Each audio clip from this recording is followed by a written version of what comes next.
Hello friends, good evening. सभी लोगों को कैसे हैं आप लोग? हाय गौरव, हाय आरती। आई होप कि आप सभी लोग मुझे देख पा रहे होंगे, सुन पा रहे होंगे। एक बार प्लीज मुझे जरा बता दें कि मैं ऑडिबल हूं, विजिबल हूं आप लोगों के पास के सामने। मैं आपकी कमेंट की तरफ देख पा रहा हूं, देख रहा हूं।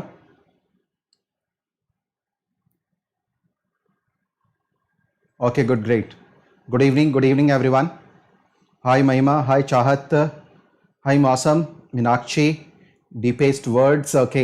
हल वर्षा, नीलाक्षी, अनुज सक्सेना, साबाज, कायनात, हाय टू एवरीवन। चलिए, सभी लोगों का स्वागत है। एक बार प्लीज सभी लोग क्लास को शेयर कर दीजिए, मैक्सिमम शेयर कर दीजिए, शेयर और लाइक जरूर कर दीजिए, ठीक है।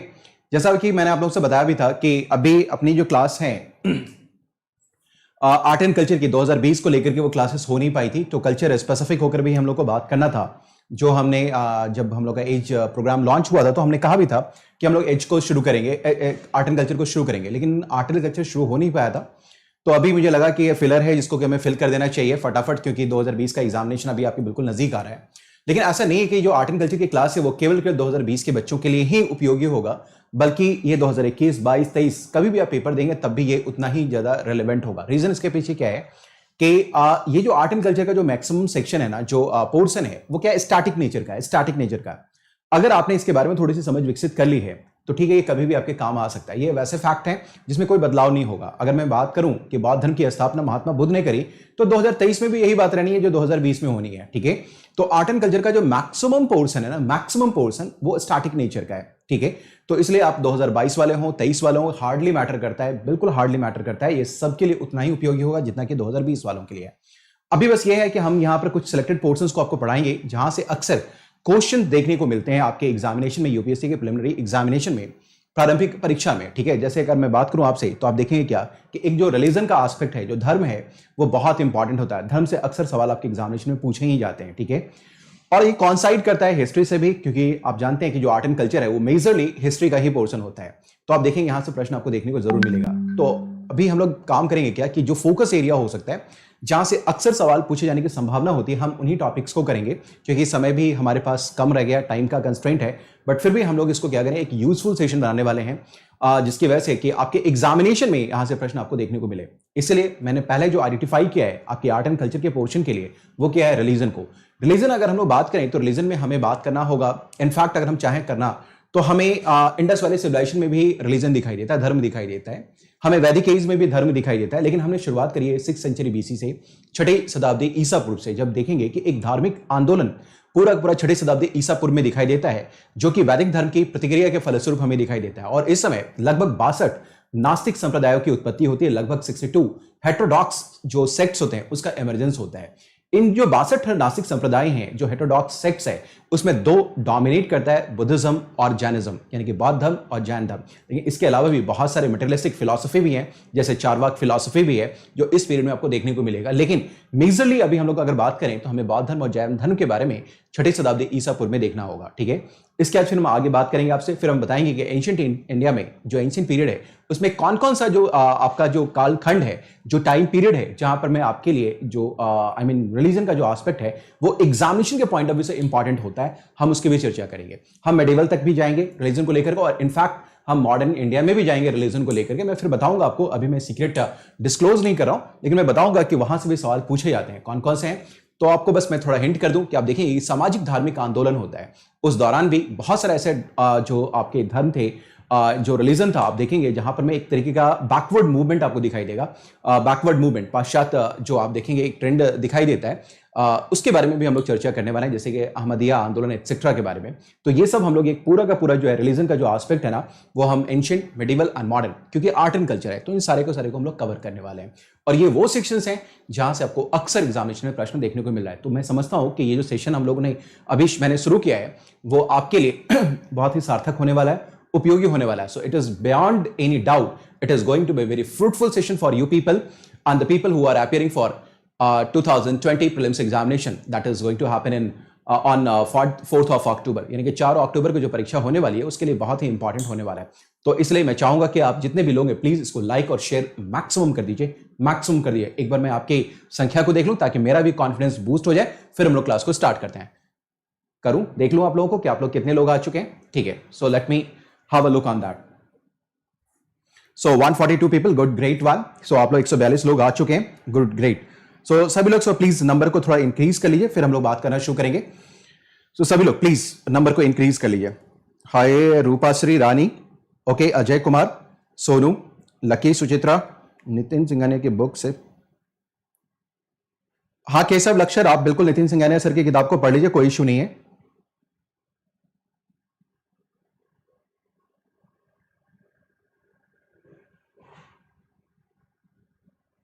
ओके ओके गाइस, सो फटाफट आप लोग अपनी संख्या बढ़ा लें, कर लीजिए, फिर हम लोग आगे बात करना शुरू करते हैं। Because we really Unacademy, we I am also looking for you, I really care for you guys. मुझे लगता है कि हमारे साथ जो भी जुड़े हैं उनको किसी भी प्रकार की कोई भी समस्या नहीं आनी चाहिए।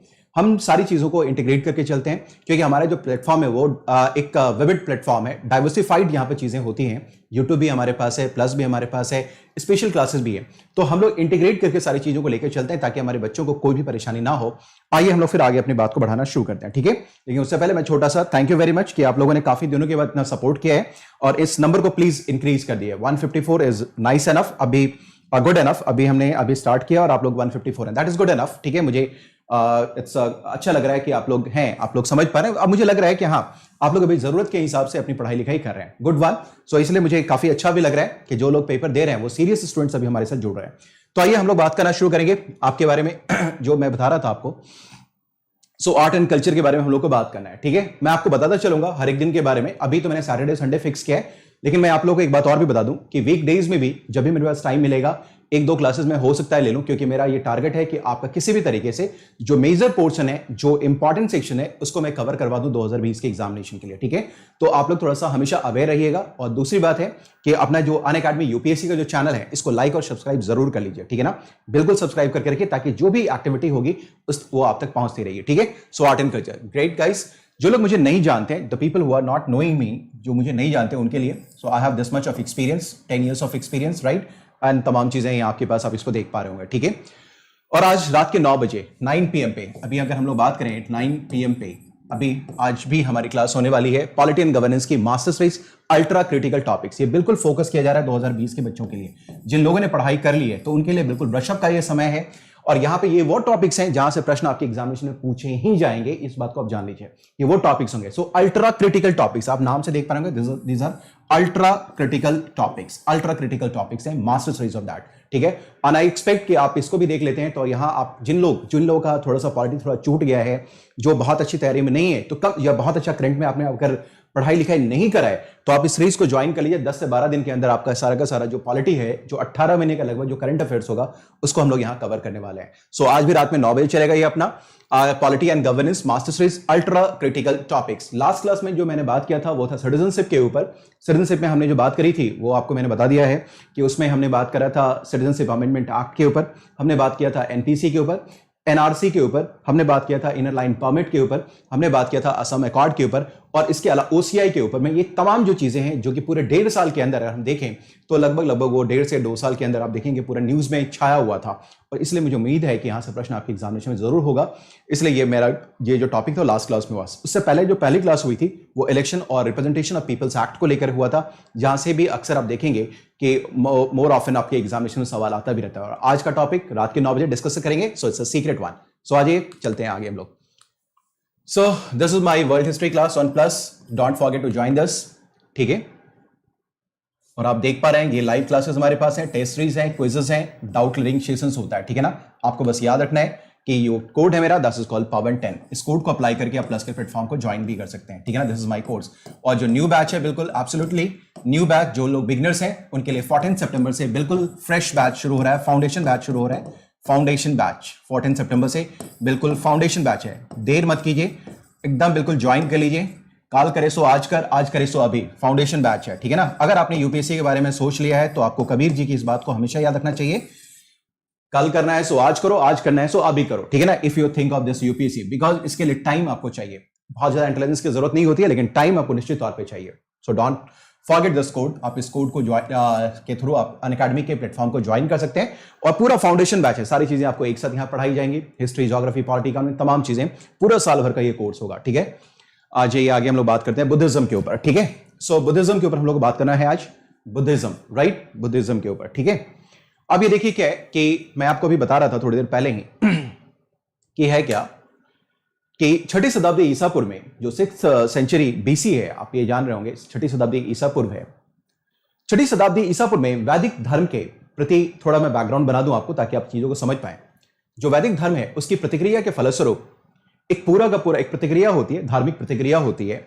उस प्रतिक्रिया के फलस्वरूप 62 नास्तिक संप्रदायों की उत्पत्ति छठी शताब्दी ईसा पूर्व में होती है। क्यों होती है, क्यों, क्या कारण था कि छठी शताब्दी ईसा पूर्व में जो है ये प्रतिक्रिया आपको देखने को मिली? What was the reason behind of that, ठीक है, क्या कारण था उसके पीछे? तो मैं आपको बताना चाहूंगा कि आपने अगर पढ़ा होगा तो आपको मालूम होगा कि ऋग वैदिक पीरियड में जो धर्म था, धर्म का स्वरूप था, वो बिल्कुल सरल था, सिंपल था, दैट वाज क्वाइट सिंपल। लेकिन लेटर वैदिक पीरियड में हम देखेंगे क्या कि मोड ऑफ जो प्रोडक्शन है, जो उत्पादन की जो गतिविधियां हैं, जो तरीका है वो बदल गया, ठीक है। और इस समय जो लेटर वैदिक पीरियड है उस समय आप देखेंगे क्या कृषि की प्रधानता हो गई। कृषि की प्रधानता होने की वजह से धर्म भी बहुत जटिल हो गया था। इसके बारे में हम चर्चा करेंगे कभी और, बस अभी इस बातों को समझ लीजिए क्योंकि इसको आप रिलेट कर सकते हैं। तो देखिए क्या जो एग्रीकल्चर है उसकी वजह से जो रिलीजन का जो स्वरूप है ना उत्तर वैदिक काल में, वो भी बदलना शुरू हो जाता है।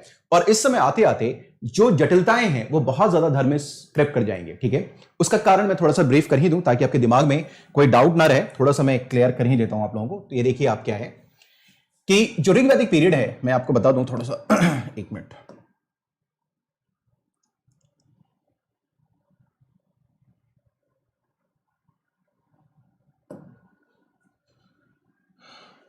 ये देखिए थोड़ा समझने की कोशिश कीजिए, थोड़ा सा बैकग्राउंड बना लेते हैं। ऋग वैदिक पीरियड, ऋग वैदिक पीरियड है, ठीक है, ऋग वैदिक पीरियड। फिर आप देखेंगे क्या यहां पर है आपके पास letter Vedic period, later Vedic period, ठीक है, ये लेटर वैदिक पीरियड। आप देखें उत्तर वैदिक काल, और ये है आपके पास छठी शताब्दी ईसा पूर्व, 6th सेंचुरी बीसी, छठी शताब्दी ईसा पूर्व, आप यहां देख लीजिए, ठीक है।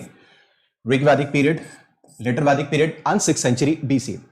इस समय होता क्या है कि जैसे मैं बता रहा था कि इकोनॉमी चेंज करता है, मोड ऑफ प्रोडक्शन चेंज कर रहा है, इसकी वजह से धर्म पे भी इसका इंपैक्ट पड़ रहा है। हालांकि ये मार्क्सियन थ्योरी है, इसके बारे में ज्यादा भी बात नहीं करेंगे। तो देखिए क्या है, इस समय जो लोग हैं ना वो है पैस्टोरल इकोनॉमी में बिलीव रखते हैं, पैस्टोरल इकोनॉमी में बिलीव रखते हैं। पैस्टोरल इकोनॉमी है, पशुचारण है हमारे पास, पशुचारण। पशुचारण का मतलब क्या होता है कि पशुचारण का मतलब ये है कि आप देखेंगे क्या कि जो सारी की सारी एक्टिविटी है वो एनिमल के अराउंड, यानी कि एनिमल के अराउंड चल रहा है, ठीक है ना। और यहां जो आप देखेंगे जो यूनिट है वो ट्राइबल मोड, ट्राइबल है, बिल्कुल ट्राइबल है, पैस्टोरल इकोनॉमी है। अब यहां पर क्या है, जब पैस्टोरल इकोनॉमी होती है, आप देखेंगे कहीं भी जनजातीय जो आप समाज देखेंगे, ट्राइबल जो आप सोसाइटी देखेंगे, तो वहां देखेंगे जो धर्म का स्वरूप होता है वो बिल्कुल सिंपल होता है, सरल होता है। वहां पर किसी को प्रॉपर्टी, संपत्ति की संकल्पना को लेकर कुछ कहना नहीं होता है। वहां पे जो जमीनें होती हैं, जो संपत्ति होता है, वो उस पर हर किसी का अधिकार होता है। बातों को समझिए पहले, ये संपत्ति अचानक से कैसे आया, अभी क्लियर कर रहा हूं मैं।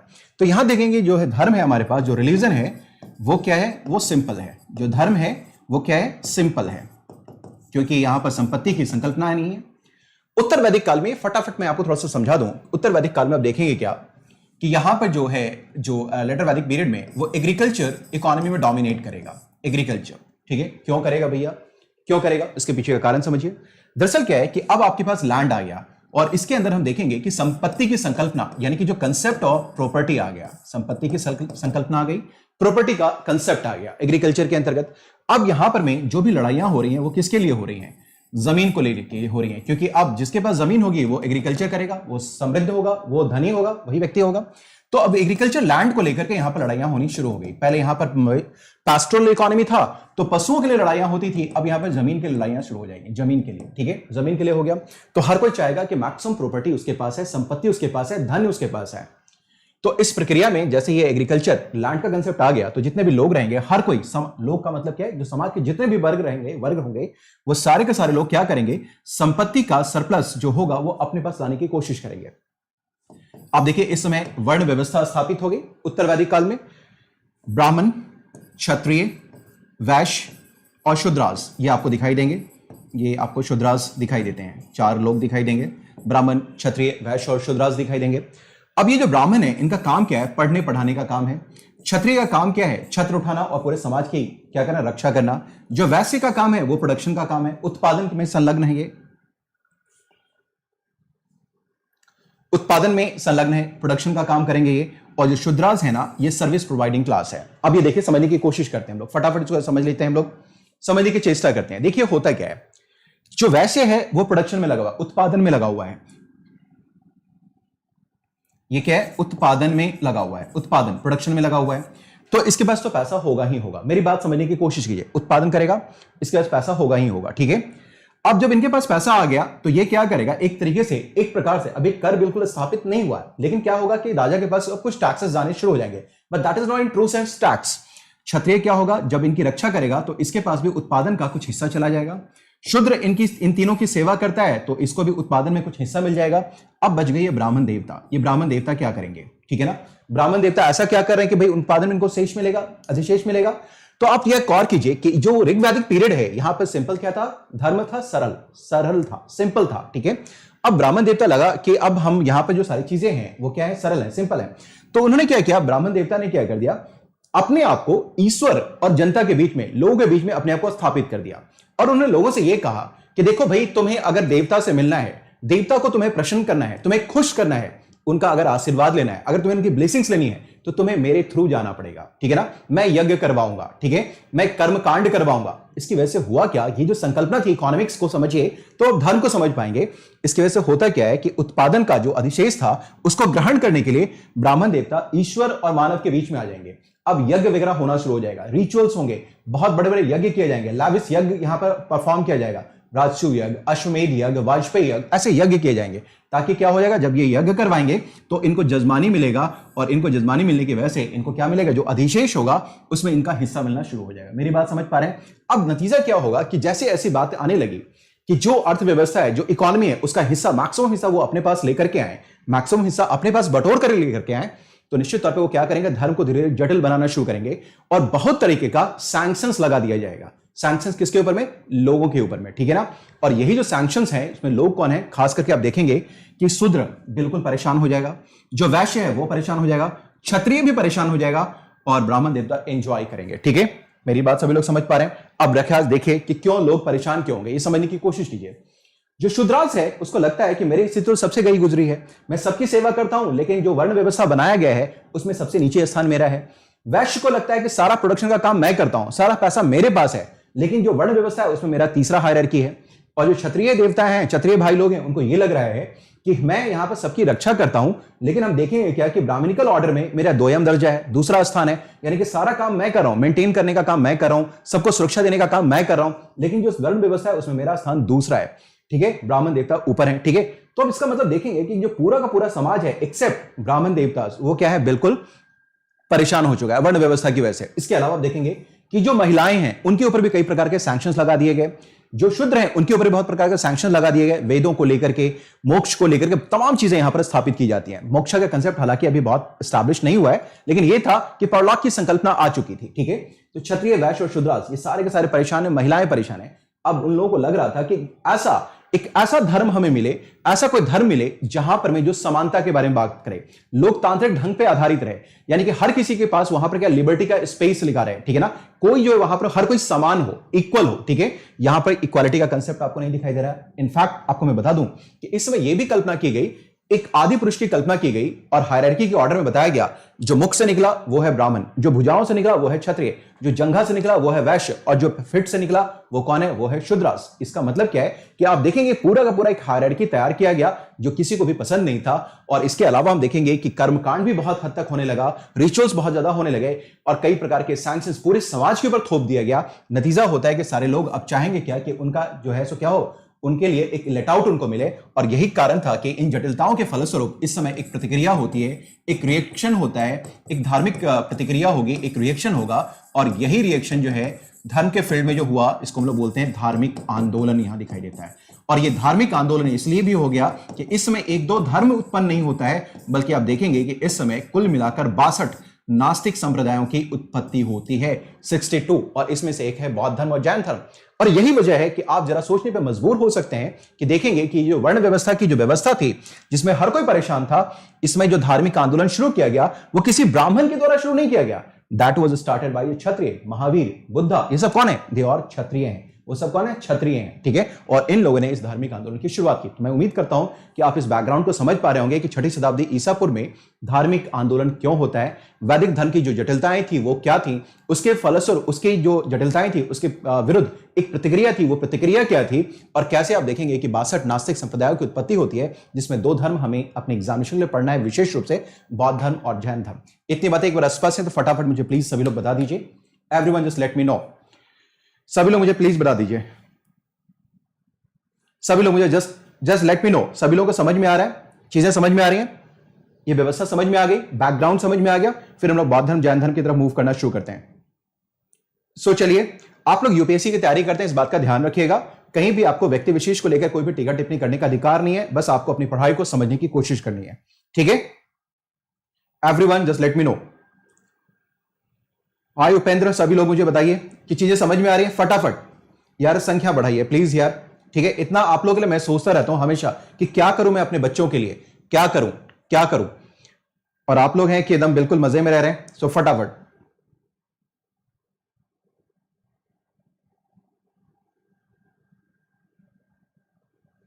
सभी लोग मुझे प्लीज बता दीजिए। ओके गुड, ग्रेट, ठीक है। चलिए आगे फिर हम लोग बात करना शुरू करते हैं। अब आ जाइए, बैकग्राउंड हमारा बन चुका है, ओके, ठीक है। और दिल की बात आनी चाहिए, क्लास के बाद अपने दिल की बात जरूर कमेंट में लिखते हुए आप लोग जाएंगे प्लीज, ठीक है ना। ओके ग्रेट, चलिए आ जाइए, मैं देख रहा हूं कि आप लोग ठीक है, गुड, सभी को समझ में आ रहा है, मैं देखता रहूंगा समय समय पर, ठीक है। चलिए आ जाइए, गुड वन। सो आइए हम लोग फिर बात करते हैं, अपनी बात को आगे बढ़ाते हैं, ठीक है ना। सो ये बुद्धिज्म काफी अच्छा लग रहा है, भव्य है, मुझे भी लग रहा है, बड़ा अच्छा वातावरण ये बुद्धा जी का देख करके, और ये अच्छा, काफी अच्छा स्लाइड मुझे मिल गया, एंड बहुत प्यारा लग रहा है, लुक भी बहुत अच्छा आ रहा है। मैं उम्मीद करता हूं कि आप लोग को भी बहुत अच्छा फीलिंग आ रहा होगा महात्मा बुद्ध को देख करके, उनके ललाट को देख करके ऐसी एक असीम शांति मिलती है। मैं उम्मीद करता हूं कि आप लोगों के अंदर भी एक अच्छी शांति आ रही होगी इस स्लाइड को देख करके, ठीक है। चलिए आगे बढ़ते हैं, आगे हम लोग। सो देखिए, अब हम लोग बात करना शुरू करते हैं। So in late 6th century BC, हम देखते हैं लेट 6th century BC में many religious sects emerge in the middle Gangetic plain. अब अगर ज्योग्राफिकली भी आप समझने की कोशिश करें तो देखेंगे आर्यन का सेटलमेंट होता है अपर कोर्स में, गंगा में होता है, मिडिल गंगा वैली में ये लोग आना शुरू करेंगे। मिडिल गंगा वैली का क्षेत्र कौन सा है? वो बिहार का क्षेत्र है, ईस्टर्न यूपी का क्षेत्र है, ठीक है। तो यहां पर आप देखेंगे मिडिल गंगेटिक प्लेन में कई जो है यहां पर में धार्मिक संप्रदायों की उत्पत्ति होनी शुरू हो जाती है, ठीक है। चलिए अब आज ये कॉजेज ऑफ इमरजेंस जो अभी तक मैंने आपको बताया है, एक्सप्लेन किया है, ठीक है ना, उसका एक हिस्सा मैंने एक्सप्लेन किया है। अब उन सारे बातों को हम लोग बिंदुवार करके पॉइंट टू पॉइंट करके डिस्कशन कर लेते हैं, ठीक है ना, कि क्या कारण था कि धार्मिक आंदोलन होता है, क्या कारण था कि बौद्ध धर्म की उत्पत्ति होती है, क्या कारण था कि जैन धर्म की उत्पत्ति 6ठी शताब्दी ईसा पूर्व में होती है। इन सारे जो आपके ये जो जो समझना होगा, जो पॉइंट होगा, अगर इसको आप समझ के रखते हैं तो स्टेटमेंट बेस्ड कोई भी क्वेश्चन अगर आपके एग्जामिनेशन में आता है तो निश्चित तौर पर मैं उम्मीद करता हूं कि आप उसमें बेहतर कर जाएंगे और स्टेटमेंट बेस्ड क्वेश्चन भी आपसे गलत नहीं होगा, ठीक है। मैं पूरी कोशिश करूंगा कि इन सेक्शंस में मैं आपको क्या करूं, फैक्चुअल डिटेल्स भी दूं और साथ ही साथ एनालिटिकल जितना हो सकता है उसका वो एनालिसिस भी करके आपके सामने देता रहूं, ठीक है। सो आइए देखते हैं हम लोग क्या है कि वैदिक कॉम्प्लेक्सिटीज, जो वैदिक रिलीजन का जो कॉम्प्लेक्सिटीज है ये हमने आपको बता ही दिया कि जो वैदिक religion had become very complex and had degenerated into superstitions, dogmas, rituals, ठीक है। मैंने आपको बताया कि उत्तर वैदिक काल में जो वैदिक रिलीजन की बात यहां हो रही है, वर्चुअली ये बात कब की हो रही है? लेटर वैदिक पीरियड की हो रही है, लेटर वैदिक पीरियड की हो रही है। इस समय लेटर वैदिक पीरियड में आप देखेंगे जो कॉम्प्लेक्सिटीज आ गई है, जो सुपरस्टिशंस हैं, जो डॉगमास हैं, जो रिचुअल्स हैं, उसके विरुद्ध एक प्रतिक्रिया होगी। जो वैदिक दर्शन है, जो वैदिक फिलॉसफी है, वो अपना ओरिजिनल जो प्योरिटी था, जो कि ऋग्वैदिक काल का होता था, जो ओरिजिनल उसकी प्योरिटी थी उसको उसने लूज कर दिया है, ठीक है ना। जो ओरिजिनल प्योरिटी है उसको उसने समाप्त कर दिया। Vedic rituals created resentment among common masses, such reaction appears in Upanishads as well. अगर आप देखेंगे तो आप जब वैदिक साहित्य की हम लोग बात करते हैं तो वैदिक साहित्य में आप देखेंगे 4 चीजें शामिल की जाती हैं, चारों वेदास, उनके ब्राह्मण्स, उनके आरण्यक्स और उसके बाद आप देखेंगे उनके उपनिषद। इसका मतलब क्या है कि वैदिक साहित्य की श्रृंखला में, इन द सीरीज ऑफ वैदिक लिटरेचर, जो वेदांता है, जो एंड ऑफ वेदास है, दैट इज कॉल्ड उपनिषद। और इस उपनिषद में भी आप देखेंगे, जो उपनिषद है इसमें भी आप देखेंगे क्या कि ये जो वैदिक कर्मकांड है, जो वैदिक रिचुअल्स है, उसके अगेंस्ट प्रतिक्रिया आपको दिखाई देगी, रिसेंटमेंट आपको दिखाई देना शुरू हो जाएगा। ये ऐसा नहीं है कि वैदिक साहित्यों में इस प्रतिक्रिया के बारे में आपको जिक्र नहीं मिलता है, बल्कि इसमें भी आपको इसके बारे में जिक्र मिलेगा, ठीक है ना, and that would be against that, ठीक है। सो ये जो प्योरिटी था ऋग्वैदिक पीरियड का, वो जो वैदिक फिलॉसफी का, वो कहीं ना कहीं खो चुका था, वो समाप्त हो चुका था, राइट गाइस। चलिए अब आइए हम बात करते हैं कि transformation of varnas into the caste. यहां थोड़ा सा इसको भी समझिए, ये भी मैंने आपको एक्सप्लेन कर दिया है ब्रीफ में, मैं बता देता हूं। ऋग्वैदिक पीरियड में क्या था, वर्ण व्यवस्था थी। वर्ण व्यवस्था में अगर हम लोग बात करें यहां पर में, तो यहां प्रोफेशन के बेसिस पर में आप देखेंगे कि यहां पर वर्णास डिसाइड होते थे, ठीक है ना। आप देखिए एक क्लास था, अब समझने की कोशिश कीजिए, एक क्लास था उस समय इंटेलेक्ट क्लास, ठीक है, इंटेलेक्चुअल्स थे। उसके आप देखेंगे एक था वॉरियर क्लास, क्योंकि जनजातीय व्यवस्था थी, वॉरियर क्लास, ठीक है। और तीसरा था आपके पास जो है कॉमनर्स थे, ठीक है ना, सामान्य वर्ग थे, ठीक है। तो ये ऋग्वैदिक व्यवस्था है, ये क्या है, ऋग्वैदिक काल की व्यवस्था है, ठीक है। इंटेलेक्चुअल यानी कि बुद्धिजीवी वर्ग, योद्धा वर्ग और सामान्य वर्ग, ठीक है। अब जब उत्तर वैदिक काल में, लेटर वैदिक पीरियड में जब वर्ण व्यवस्था आई, तो जो इंटेलेक्चुअल था यही बन गया ब्राह्मण, यानी कि पढ़ेगा, जो वॉरियर था ये बन गया क्षत्रिय, और जो आपके पास कॉमनर्स हैं, जो सामान्य वर्ग हैं, ये बन गया कौन, ये हो गया आपका वैश्य, ठीक है, ये हो गया वैश्य, ठीक है ना। और आप जानते हैं कि जब आर्यंस यहां आते हैं तो यहां के नेटिव लोगों को उन्होंने डिफीट किया, हराया, और उसको फिर अपने समाज में उन्होंने जगह भी दी, और उसी के लिए चौथा जो समाज में जगह आया वो था शूद्रास का। लेकिन इनके लिए जो काम था वैदिक व्यवस्था में, जो वर्ण व्यवस्था में, बुद्धिजीवी का काम ऑलरेडी हो चुका, वॉरियर का काम ऑलरेडी हो चुका, ठीक है ना, एंड देखेंगे जो कॉमनर्स का काम है वो ऑलरेडी हो चुका। तो ये शूद्रास क्या करेंगे, तो उनसे कहा कि तुम बाकी लोगों की क्या करोगे, सेवा प्रदान करोगे, ठीक है ना। So it become service providing class. तो इस तरीके से हम देखते हैं कि वर्ण व्यवस्था आ गई। और ये जो वर्ण व्यवस्था है, जैसे मैंने आपको बताया कि हायरार्किकल ऑर्डर में है, ये ऐसा नहीं कि डेमोक्रेटिक प्रिंसिपल है। मैंने अभी भी आपको बताया कि आदि पुरुष की कल्पना की गई, ब्राह्मण मुख से यानी कि सबसे ऊपर, भुजाओं से कौन, तो क्षत्रिय सेकंड लेवल पे, फिर आप जंघाओं से तो ये है आपके पास वैश्य जो थर्ड लेवल पे, फिट से शूद्रास यानी कि सबसे नीचे।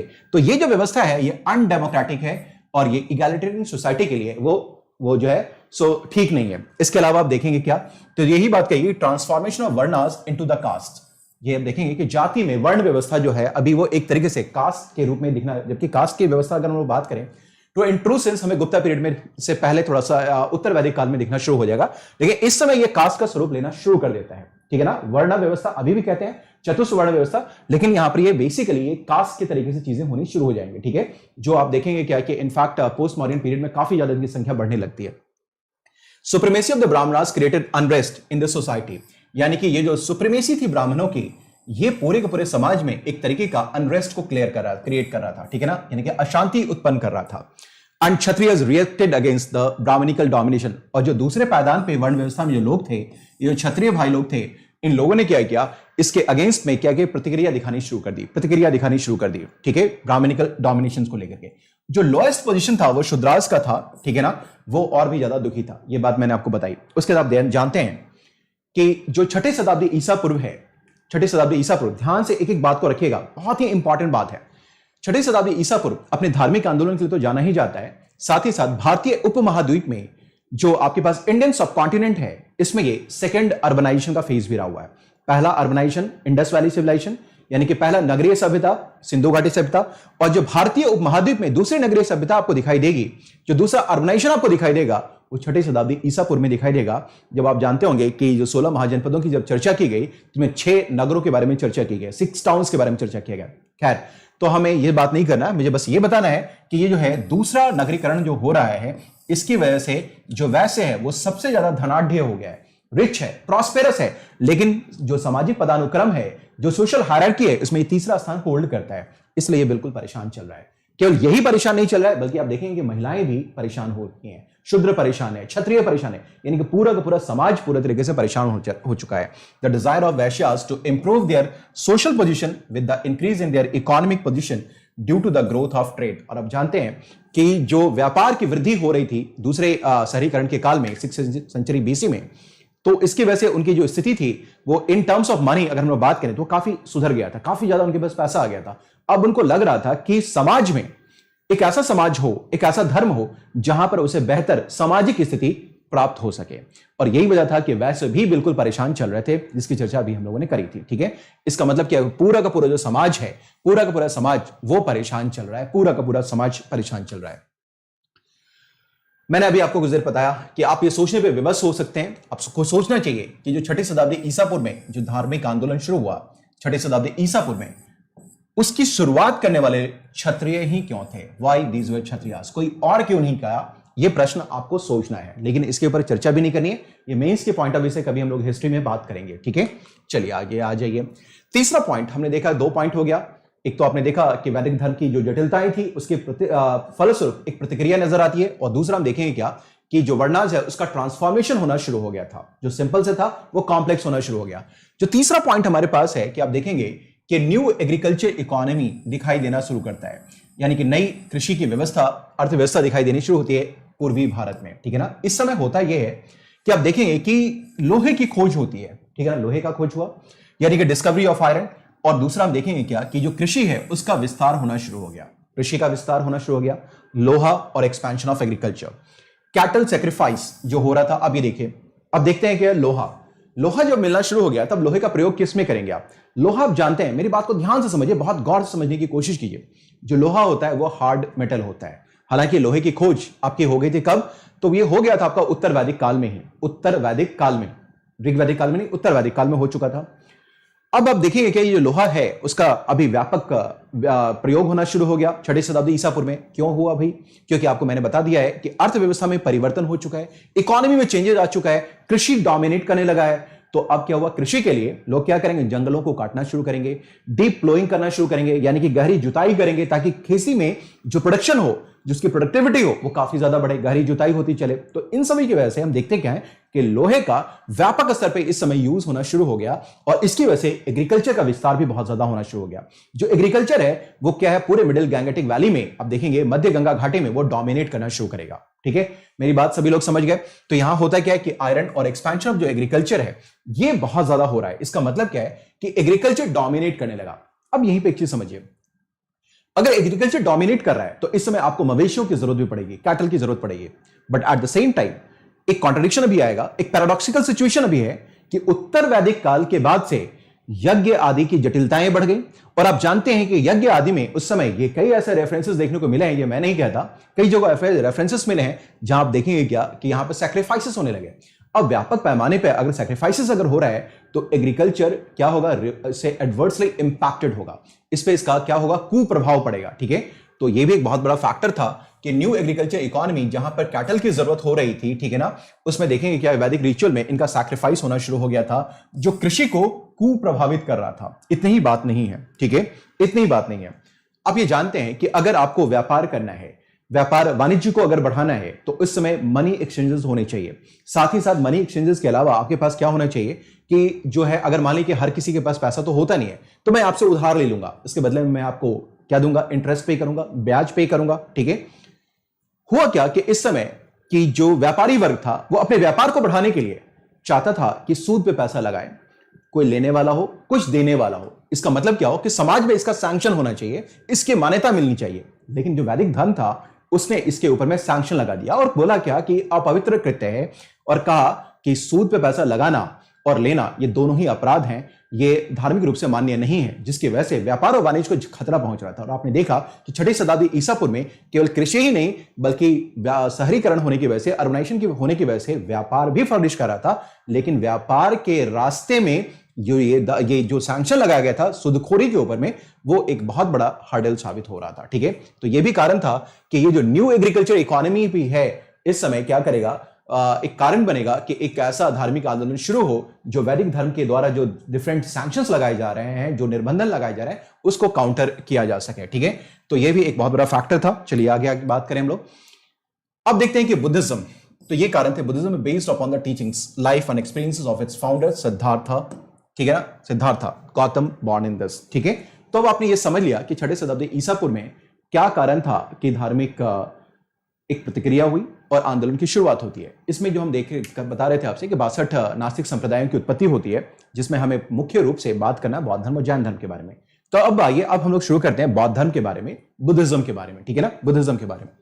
तो देखिए, बुद्धिज्म की बात अगर हम लोग चर्चा करें तो बुद्धिज्म जो है वो टीचिंग्स ऑफ बुद्धा के ऊपर डिपेंड करता है, जिनका बचपन का नाम क्या था? सिद्धार्थ था, ठीक है ना। और इनका जो जन्म हुआ है 563 ईसापुर में हुआ है, बीसी में हुआ है, ठीक है। और ये जो है ये शाक्य कुल के, शाक्य कुल है, एक कुल है, मैं सबकी चर्चा करूंगा, शाक्य कुल है, उसके राज परिवार में इनका जन्म होता है, जो कि कपिलवस्तु जो लुम्बिनी में है नेपाल में। अभी आपने देखा कि लुम्बिनी को लेकर काफी ज्यादा मसला न्यूज में रहा है, तो लुम्बिनी को लेकर नेपाल ने क्लेम करा कि भाई भारत का नहीं है, नेपाल का है। इसका मतलब यह है, डायरेक्टली वो कहना यह चाह रहा था कि बौद्ध धर्म का जो उत्पत्ति हुई है वो नेपाल में हुई है, ना कि भारत में हुई। जबकि आप जानते हैं केवल जन्म ही महात्मा बुद्ध का कहां हुआ है, वो हुआ है आपका नेपाल में, लेकिन बौद्ध धर्म की उत्पत्ति हुई है इंडिया में। मेरी बात समझ, क्योंकि उनको जो क्या कहते हैं बौद्ध धर्म की जो ज्ञान की प्राप्ति हुई है बोध गया में हुई है, ठीक है ना। यानी कि जो बौद्ध धर्म की उत्पत्ति होती है वो हुआ है इंडिया में, लेकिन महात्मा बुद्ध का जन्म निश्चित तौर पे कहां हुआ है, नेपाल में है। इसमें से कहीं से कोई दो राय नहीं है। और ऐसा हमारे एक्सटर्नल जो अफेयर्स मिनिस्टर हैं, जो एस जयशंकर साहब, उन्होंने भी कहा है, इसमें कोई डिस्प्यूट ही नहीं है कि हाँ भाई महात्मा बुद्ध का जन्म नेपाल में हुआ है। ठीक है। तो इसकी वजह से बुद्धा आपके एग्जामिनेशन के लिए इंपॉर्टेंट है, और यही वजह है कि मैंने बुद्धिज्म को पहले आपके लिए ऑप्ट किया है। ठीक है, चलिए आगे बढ़ते हैं, हम लोग आगे बढ़ते हैं। ठीक है, इतनी बातें सभी लोग समझ पा रहे हैं, क्लियर है। चलिए अब आ जाइए आगे साहब, हम लोग बात करना शुरू करें। फादर, इनके बारे में कुछ ब्रीफ चीजें मैं ब्रीफ कर दूं। इनके फादर का नाम है सुद्धोधन, मदर का नाम है महामाया। अब महामाया जो है उस समय की एक महाजनपद है कौशल, ये कौशल की राजकुमारी थी। ये याद रखना है कि इनका जो मदर साइड से इनका जो संबंध है वो कौशल जनपद से रहा हुआ है, कौशल जनपद से, ये याद रखिएगा। मदर महामाया थी। फोस्टर मदर इनके कौन थी, महाप्रजापति गौतमी, और जो मदर है इनकी यशोधरा, और जो पुत्र है वो है राहुल। ठीक है, और इनका एक फॉर्चून टेलर है, भविष्य वक्ता है, जिसका नाम है कालदेव कौंडिन्यदेव। अब देखिए क्या है, आप जानते हैं कि अभी बौद्ध धर्म तो आया नहीं था, महात्मा बुद्ध का जन्म केवल हुआ है, सिद्धार्थ के रूप में जन्म हुआ है, महात्मा बुद्ध अभी हुए नहीं है। वो इस समय धर्म जो था वैदिक धर्म ही था। और आप जानते हैं कि एक परंपरा रही है हिंदू फैमिलीज में कि अगर बच्चा जन्म लेता है तो उसके हाथ दिखाने की परंपरा रही है। बाबा भविष्य देखिए बच्चा क्या करेगा आगे जाकर के, आपका हॉरोस्कोप बनाया जाता है। अभी उनके फादर राजा थे शाक्य कुल के, ठीक है। उन्होंने क्या कर दिया कि भाई उनके यहाँ एक फॉर्चून टेलर, भविष्य वक्ता, ज्योतिषाचार्य आए और उन्होंने कहा कि महात्मा बुद्ध का जरा हाथ देखिए, ललाट देखिए और देख के बताइए कि बच्चा आगे चल के क्या करेगा। तो उन्होंने एक बात कही, कालदेव ने, उन्हीं का नाम था Kaldev Kaundinyadev, that was the fortune teller. कई एग्जाम में यूपीएससी के पूछा भी गया है कि who was the fortune teller of Siddhartha or Mahatma Buddha. This was Kaldev Kaundinyadev. उन्होंने हाथ देखा, इसको भी गौर से सुनिएगा, इस पे भी सवाल यूपीएससी में पूछा गया एग्जाम में। उन्हें हाथ देखा और देखते हुए कहा कि बच्चा बड़ा होकर के या तो चक्रवर्ती राजा बनेगा या नहीं तो बहुत बड़ा सन्यासी हो जाएगा। जहां तक चक्रवर्ती राजा बनने की बात थी, तो राजा का बेटा अगर चक्रवर्ती राजा बने तो ये तो बहुत अभिमान की बात है, गौरव की बात है। लेकिन अगर वही बेटा अगर संन्यास ग्रहण कर ले तो इससे दुखद स्थिति और भी कुछ नहीं हो सकती है। ये बात थी। तो उन्होंने पूछा कि प्रभु आप कारण बताएं, ये उपाय बताएं कि भाई ये बच्चा कभी संन्यास ग्रहण ना करे। तो उन्होंने कहा कि इन्हें जीवन की 4 सच्चाइयों से बचा के रखिएगा। एक बूढ़ा व्यक्ति, बीमार व्यक्ति, मृत व्यक्ति और सन्यासी। अगर इन 4 चीजों को जिस दिन इसने एक साथ देख लिया, इससे संन्यास ग्रहण करने से कोई भी रोकेगा नहीं। तो ये जो 4 इवेंट्स ऑफ द लाइफ है ना, बुद्धा के लाइफ को बहुत ज्यादा इन्फ्लुएंस करेंगे और वो एक राजकुमार से एक सन्यासी बन जाएंगे। इस बात को याद रखिएगा। इसलिए कई एग्जाम में पूछा गया है कि who was the fortune teller of Buddha, तो ये है कालदेव कौंडिन्यदेव, ठीक है ना। और 4 घटनाएं बताई, बूढ़ा व्यक्ति, बीमार व्यक्ति, मृत व्यक्ति और सन्यासी, ठीक है। इतनी बातें सभी लोग समझ पा रहे हैं? Is it clear sirs and ma'ams? इसको प्लीज याद रखेंगे, ये बहुत इंपॉर्टेंट है आपके लिए। Kaldev Kaundinyadev and these are 4 events of his life that influenced his life, जिसने उनके लाइफ को उनको पूरी तरीके से इन्फ्लुएंस कर दिया, प्रभावित कर दिया। राइट गाइस, चलिए आ जाइए, अब आते हैं, हम देखते क्या है कि एक टर्म है, ये टर्म्स आपको याद रखने अपने पीटी के एग्जामिनेशन के लिए। महाभिनिष्क्रमण, महाभिनिष्क्रमण, मैं ज्यादा डिटेल में नहीं जाऊंगा। आपको ये जानते हैं कि ये बताया गया कि इन्हें क्या करना है कि अगर इसे राजकुमार बना के रखना है, इन्हें चक्रवर्ती राजा बना के रखना है, तो इन्हें जीवन के इन 4 सच्चाइयों से बचा करके रखिए, इन्हें कभी देख ना पाए। सिद्धार्थ को उनके पिता ने, सुद्धोधन ने क्या किया कि वो राजा थे, उन्होंने कहा कि भाई इनके जीवन में कभी दुख आने ही मत दो, कभी दुख मत आने दो, इनके लिए ऐसा वातावरण तैयार कर दो कि हमें हमेशा ये अपनी सांसारिकता में बंद करके रहें। और यही वजह था कि उनका बहुत जल्दी विवाह भी कर दिया गया था, ताकि अपने वर्ल्डली अफेयर्स में ही वो बिजी रहें, इन्वॉल्व रहें, और वो कभी इन दुनियादारी के बारे में सोच ना पाए, समझ ना पाए। इसके अलावा बहुत सारे राजादेश भी जारी किए गए थे।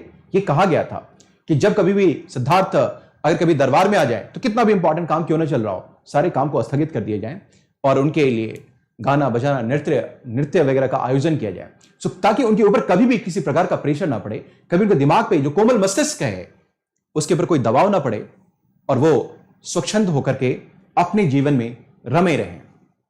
लेकिन ईश्वर को कुछ और मंजूर था, भाग्य ने कुछ और निर्धारित कर रखा था। वो चिंतनशील स्वभाव के थे, मेडिटेटिव ब्रेन के थे, हमेशा सोचते रहते थे, लेकिन अभी तक वो सोचना उन्होंने शुरू नहीं किया था जिसकी वजह से वो सन्यास ग्रहण कर लें।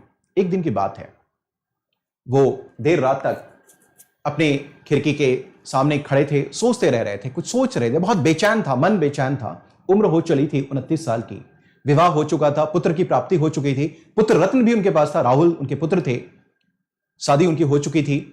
बहुत बेचैन रहते थे, दिमाग, क्योंकि उनको जाना कहीं और था। अंदर से एक प्रेरणा आती है, बोलते हैं ना कि इस धरती पे ईश्वर की इच्छा के बिना कोई पत्ता भी नहीं हिलता, तो उनके इच्छा के बिना कोई पत्ता भी नहीं हिल सकता। मानव क्या करेगा, उनको बनना था सन्यासी, इसलिए उनके दिमाग में उनका जो है वो चिंतनशील दिमाग फिट कर दिया गया था, सेट कर दिया गया था। हमेशा सोचते रहते थे, चिंतन मनन करते रहते थे। एक दिन अपने खिड़की के किनारे पे फैकेट पे बैठे हुए थे, सोच रहे थे, मन बहुत व्यग्र हो रहा था, बहुत ये हो रहा था। कब सुबह हो गया पता ही नहीं चला। तड़के सुबह, आप अर्ली मॉर्निंग जानते हैं, 3-4 बजे की बात थी, उन्होंने जीवन को 4 सच्चाइयों को एक साथ देख लिया, जिसके लिए कालदेव ने सुद्धोधन को, उनके फादर को मना किया हुआ था कि कभी भी जीवन की इन 4 सच्चाइयों को देख ना पाए। उन्होंने पहले देखा एक बूढ़ा व्यक्ति है, उनको लगा कि ये बूढ़ा कोई व्यक्ति होता क्यों है। फिर उन्हें एक बीमार व्यक्ति को देखा, उन्हें लगा कि ये बीमार क्यों हो गया है। फिर उन्होंने देखा कि मृत क्यों, मर क्यों गया है ये, और ये जो सन्यासी है ये भागा जा रहा है, क्यों भागा जा रहा है, इसके दुख का कारण क्या है। बस यही जो सवाल था उनके दिमाग में घुस गया, उनके प्रवेश कर गया, उनके दिमाग में हिट करना शुरू कर दिया कि ये जो संसार है ये तो दुखों से भरा पड़ा हुआ है, तो दुख का कारण क्या है। अब ये जो मुद्दा था ना, यही इनको क्या करेगा, विवश कर देगा।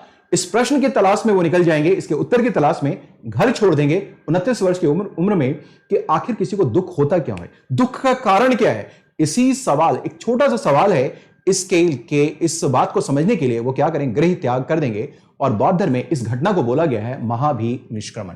This event is known as Mahabhinishkramana. So at the age of 29 years, Gautam Buddha, Siddhartha at that time, left home and rejected his life of riches and embraced a life of asceticism and extreme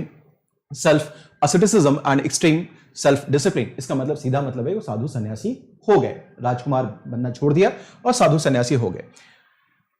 उसके बाद एक और term है, इसको भी समझ लेते हैं, बीच की सारी घटनाओं को हम बताएंगे। अभी तो उन्हें गृह छोड़ा है, एक और घटना है, दैट इज कॉल्ड महापरिनिर्वाण। ठीक है ना, महापरिनिर्वाण।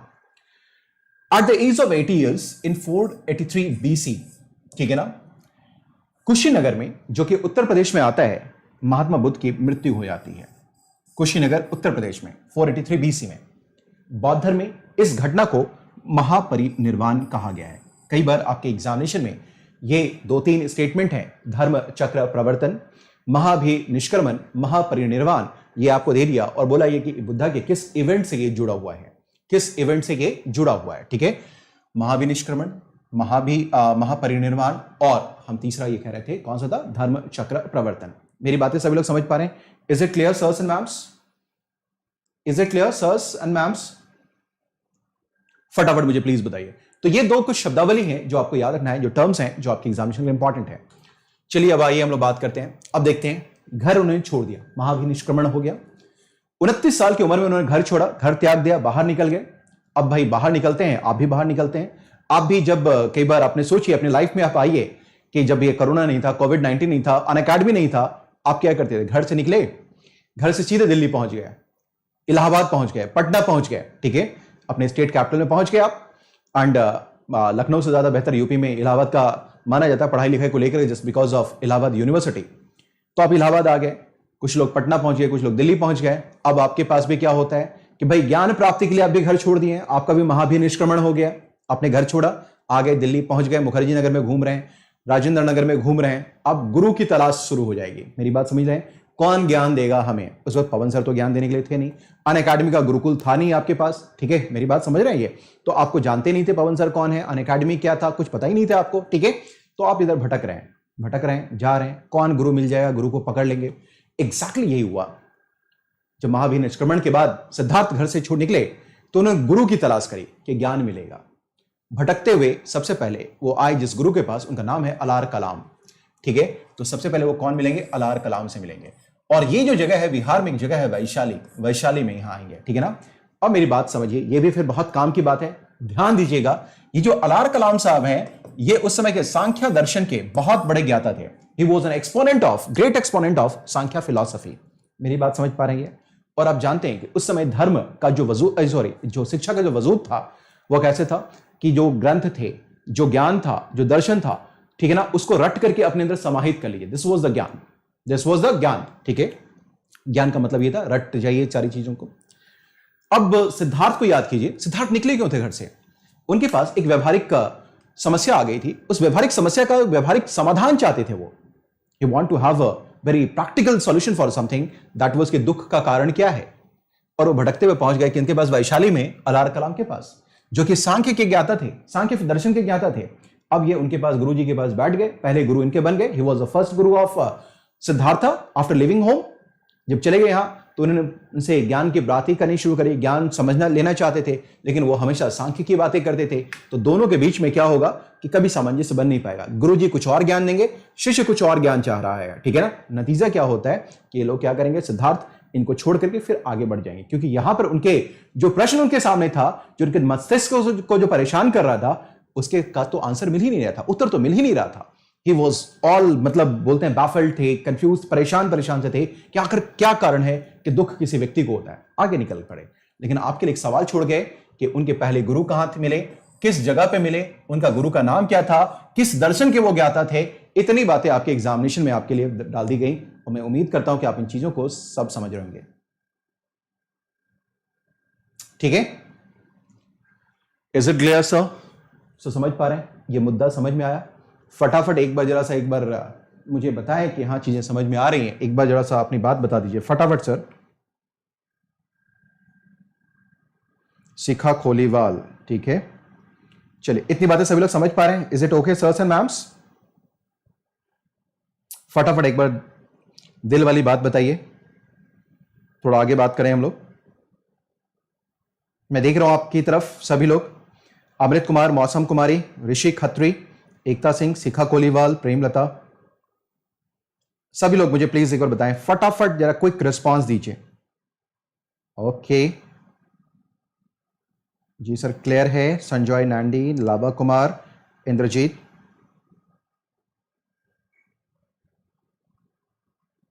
Okay, Mayank Rajput, okay,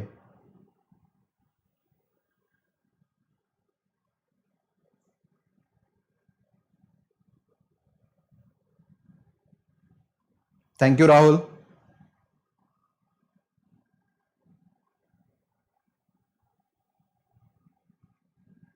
thank you Varsha. चलिए ओके ग्रेट, चलिए फिर आगे बढ़ाते हैं बात को, आगे हम लोग कंटिन्यू करते हैं, ठीक है ना। चलिए आगे बढ़ते चलें, हम लोग थोड़ी देर क्लास को कंटिन्यू और करेंगे, क्योंकि आपके एग्जामिनेशन भी आ रहा है तो थोड़ा समझाना भी जरूरी है। ठीक है लाभा Kumar, thank you Lava, okay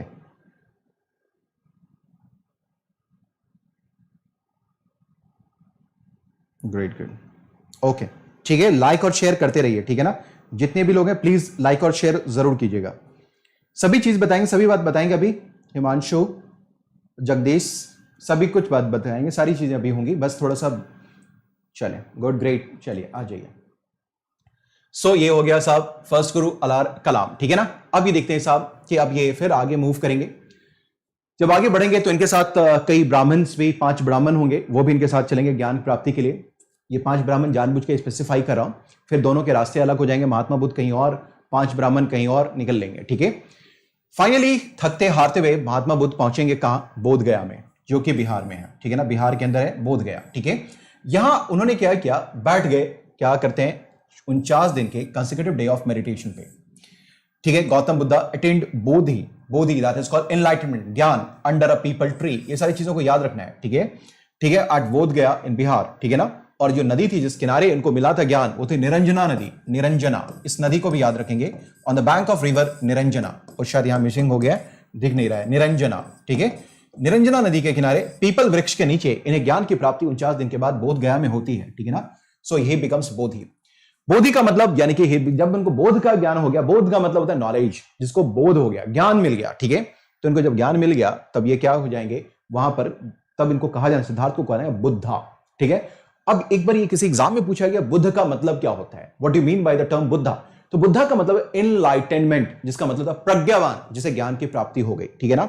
so ये क्या, पीपल वृक्ष के नीचे ज्ञान की प्राप्ति हो गई and he became what, Buddha, lord Buddha. So ये एनलाइटेंड हो गए, ठीक है। इसके बाद इन्हीं को बोला गया तथागत, तथागत, ठीक है ना। जिसका जो ज्ञान हो वो क्या हो, वो बिल्कुल अल्टीमेट हो, तथागत हो गए। इन्हीं को बोला गया शाक्य मुनि। शाक्य मुनि, अब याद कीजिए शाक्य मुनि मैंने फोकस किया था कि इनके फादर का जो कुल था उसका नाम था शाक्य, और इसके ये ऋषि मुनि हो गए, इसलिए इनको शाक्य मुनि भी कहा गया, ठीक है ना। So these are the names of Buddha after attaining knowledge, ठीक है ना। और वो कहां मिला, इनको मिला बोध गया में। तो ये becomes Buddha, Tathagata and Shakya Muni. So these are the names that was given to lord Buddha, ठीक है। अब आ जाइए, जब बुद्धा को ज्ञान की प्राप्ति हो गई, अभी बात करेंगे क्या ज्ञान क्या मिला, क्या है दुख का कारण, ये सारी बातें अभी करेंगे जो आपके एग्जामिनेशन के लिए इंपॉर्टेंट है। जब बुद्धा को ज्ञान की प्राप्ति हो गई तो बुद्ध ने सबसे पहले अपना उपदेश दिया, सबसे पहले अपना उपदेश दिया, फर्स्ट सरमन, ठीक है ना। ये जो पहला सरमन दिया उनने 5 ब्राह्मणों को दिया था, जिनके साथ वो ज्ञान की प्राप्ति के लिए निकले थे। जो अभी भी मैंने आपसे बताया था कि 5 ब्राह्मण भी ज्ञान की प्राप्ति के लिए उनके साथ निकले थे, बुद्धा भी निकले थे, लेकिन दोनों के ज्ञान के तरीका जो था, दोनों का ज्ञान का जो मार्ग था, जो ज्ञान की प्राप्ति का जो उद्देश्य था, वो अलग अलग था, इसलिए दोनों के रास्ते अलग हो गए थे। बुद्धा बोध गया पहुंच गए और वो अपने भटकते रहे अपने ज्ञान की प्राप्ति के लिए, ठीक है। जब इनको ज्ञान की प्राप्ति हो गई तो इन्हीं 5 ब्राह्मणों को, जिनके साथ इन्होंने छोड़ा था, इनको उत्तर प्रदेश के सारनाथ में एक डियर पार्क है, मृग दाव जिसको बोलते हैं, जहां पर हिरण बहुत ज्यादा होते थे, उस पार्क में इन्होंने इनको क्या किया, ज्ञान देना शुरू किया, बनारस में, उत्तर प्रदेश में। और इसी इवेंट को बोला जाता है बौद्ध धर्म में धर्म चक्र प्रवर्तन, that is called turning of the wheel, ठीक है ना। चक्र का घूमना, यानी कि अब चक्र घूम चुका है, that is this event is known as Dharma Chakra प्रवर्तना, ठीक है। सो इस बात को भी आप लोग सभी लोग समझ पा रहे हैं, good, great one. So this event is known as Dharma Chakra प्रवर्तन। नेक्स्ट आ जाइए। अब आइए कुछ जो पीटी के पॉइंट ऑफ व्यू से इंपॉर्टेंट है। इनके पास जब ज्ञान की प्राप्ति हुई तो इन्होंने अपना ज्ञान दे दिया, पहला ज्ञान दिया। उसके बाद इनके कुछ चेले चपाटे बनेंगे, शिष्य बनेंगे, कुछ अपने ही लोग इनके शिष्य बनेंगे। तो खैर अभी उतना रिलेशन डिफाइन नहीं करना है। इनके 2 प्रिय शिष्य थे जो हमारे एग्जामिनेशन में इंपॉर्टेंट होंगे, एक है आनंद और दूसरा है उपाली।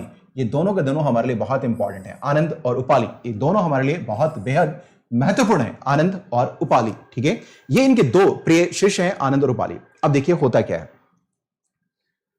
महात्मा बुद्ध को जब ज्ञान की प्राप्ति हो गई तो महात्मा बुद्ध के बारे में मैं आपको बताऊं, थोड़ा रुक करके एक बात बता रहा हूं कि बौद्ध धर्म में 3 रत्न की संकल्पना की गई, बुद्धा, धम्मा एंड संघा, ठीक है ना। बुद्ध, धर्म और संघ, 3 रत्न है, 3 जेम्स ऑफ बुद्धिज्म, 3 रत्न, ठीक है ना। 3 जेम्स की बात की गई, 3 जेम्स की बात की गई। इसमें कहा गया है बुद्धा जो कि इनलाइटेंड है, जिसको ज्ञान की प्राप्ति हो गई है, जो दूसरे की मदद के लिए आता है। फिर है धम्मा, दैट इज कॉल्ड, धर्म का हिस्से बना है धम्मा पाली में। और एक हो गया संघा, यानी कि बौद्ध धर्म का जो काउंसिल था, जहां सभी लोग रहते थे, ज्ञान की बातें होती थी, रिलीजियस डिस्कोर्स होते थे ना, दैट इज कॉल्ड संघा, ठीक है। तो संघ हो गया, यानी कि बौद्ध धर्म का अपना अपना एक क्या बन गया, एक यूनियन बन गया, एक संघ बन गया। तो जब महात्मा बुद्ध ने बौद्ध संघ की स्थापना करी तो उन्होंने कहा कि केवल और केवल इसमें पुरुष शामिल होंगे, महिलाएं शामिल नहीं होंगी, ठीक है। अब यहीं पर फिर एक बात आती है जो आपके प्रीलिम्स के लिए बहुत महत्वपूर्ण होती है। जब महात्मा बुद्ध का जन्म हुआ तो दुर्भाग्य से जन्म के साथ ही उनकी माता जी का कुछ दिनों के बाद देहांत हो गया, माता गुजर गई। फिर उनकी जो मौसी थी महाप्रजापति गौतमी, इन्होंने धाय माता के रूप में, फोस्टर मदर के रूप में सिद्धार्थ का पालन पोषण किया। यानी कि जो बायोलॉजिकल मदर थी वो तो मर गई, लेकिन जिन्होंने इनको पालन पोषण किया, जो फोस्टर मदर थी, वो थी कौन, महाप्रजापति गौतमी, जो उनकी मासी जी थी। जब महात्मा बुद्ध को ज्ञान की प्राप्ति हुई और जब उन्होंने संघ की स्थापना की तो उन्होंने इच्छा जाहिर करी कि मुझे भी बौद्ध संघ में शामिल कर लिया जाए, लेकिन महात्मा बुद्ध इस बात के लिए तैयार नहीं थे। लेकिन इनके 2 प्रिय शिष्य हैं, आनंद और उपाली। तो इसमें जो आनंद है, इन्होंने वकालत की, एडवोकेसी की, किसकी तरफ से, महाप्रजापति गौतमी की तरफ से, और कहा कि इन्हें भी बौद्ध संघ में शामिल कर लिया जाए।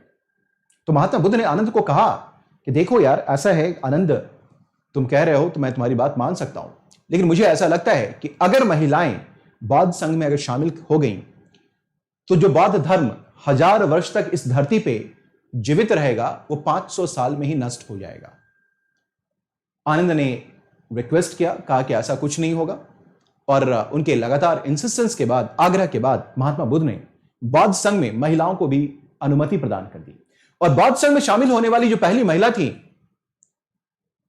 वो थी महाप्रजापति गौतमी, उनकी धाय माता, उनकी फोस्टर मदर, उनकी मां से। तो यहां से भी प्रश्न आपके लिए बन गए कि किसके कहने पर महात्मा बुद्ध ने बौद्ध संघ में महिलाओं की अनुमति प्रदान की। बौद्ध संघ में प्रविष्ट होने वाली पहली महिला कौन थी? Who was the first woman to enter into the Buddhist Sangha? This was Mahaprajapati Gautami. मैं उम्मीद कर रहा हूं कि आप इन बातों को समझ पा रहे होंगे। यह स्पष्ट है, क्लियर है ये? ठीक है, चलिए। So she was the first woman to enter into the Buddhism। ठीक है, चलिए आ जाइए आगे हम लोग बात करें। 3 gems of Buddhism, Buddha, Dhamma and संघा। ठीक है, एंड संघा टीचिंग्स। उसका देखते क्या है, अभी बात समझिए। महात्मा बुद्ध ने अपने जो फॉलोअर्स थे, अनुयायी थे, उनसे उन्होंने कहा कि देखो भाई, तुम्हें क्या करना चाहिए जीवन में। 2 अति बातें होती हैं, 2 एक्सट्रीम चीज हैं, बातें हैं, उन दोनों को अवॉइड करो। 2 एक्सट्रीम्स को अवॉइड करो, ठीक है ना। एक तो पहला ये कि घोर विलास है ना, जो वर्ल्डली प्लेजर्स हैं ना, बिल्कुल उसका भी अंत करो। और दूसरा, जो आपका स्ट्रिक्ट एब्स्टिनेंस है, यानी कि जो बिल्कुल सब कुछ त्यागने की बात होती है, जैसा कि जैनिज्म में हुआ है, उसको भी त्यागो। बल्कि धर्म में साल्वेशन के लिए, निर्वाणा के लिए आपके लिए जरूरी है कि एक मिडिल पाथ लेके चलो, क्योंकि तुम्हारे पास घर भी है, गृहस्थी भी है, लेकिन तुम्हें भी निर्वाण का अधिकार है, तुम्हें भी साल्वेशन चाहिए, तुम्हें भी मोक्ष चाहिए। मोक्षा बाद में आता है, बुद्धिज्म के बाद आता है हिंदू धर्म में, लेकिन जो संकल्पना थी पहले साल्वेशन की, that was entered in Buddhism first. निर्वाण की बात उन्होंने करी, कहा कि भाई मध्यम मार्ग लेके चलो, मध्यम मार्ग। So it was a middle path. Examination ये भी इंपॉर्टेंट है, middle path which was to be followed.